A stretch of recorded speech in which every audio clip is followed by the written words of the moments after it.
If you could be a wrestler in your prime in any era, which era would you choose and who would you feud with? So, Ted, a lot of folks will ask you who you would wrestle from today's wrestling, but what if you could wrestle anybody from absolutely any era? Oh my gosh, trying to think of somebody that I admired enough, but never really got the chance to work with them. That's hard. Like one of the guys. Well, okay, this way.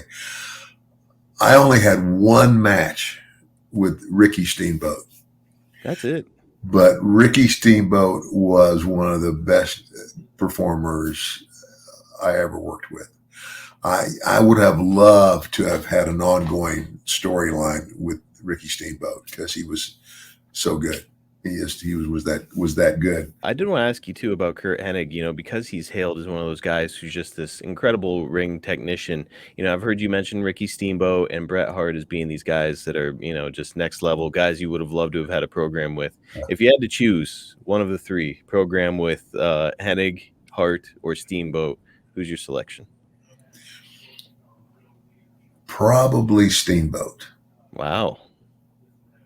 Yeah, probably Steamboat. He was just that good. Watching him, and I admired his work. Like as a guy, watching another wrestler, I admired his work from afar. And then when we actually had that opportunity, we tore the house down. We didn't go out there, and it was kind of like even today. It's like, and I don't want to take anything away from there are some guys, and I haven't really because I don't watch regularly, and I don't because I get upset because it's so poor. Hmm. But there are a couple of guys now coming along that that show a lot of potential. And they're the top guys. But here's my point: when I watch these guys on TV, it's not a story like we told stories. You know what I'm saying? It was like every match was a story. It might be a short story, but it was a story nonetheless.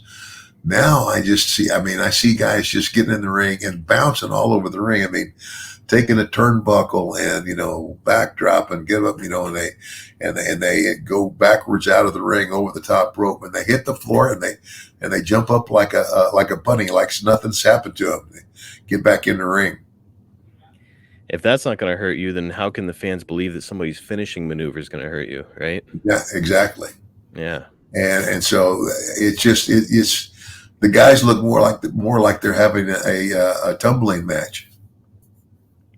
Hearing you talk about Steamboat also made me think about he and Ric Flair had these classic matches in 1989 with WCW, and man, it would have been really cool to see you in a position to have a series of matches with Steamboat and build Yeah. a story with him.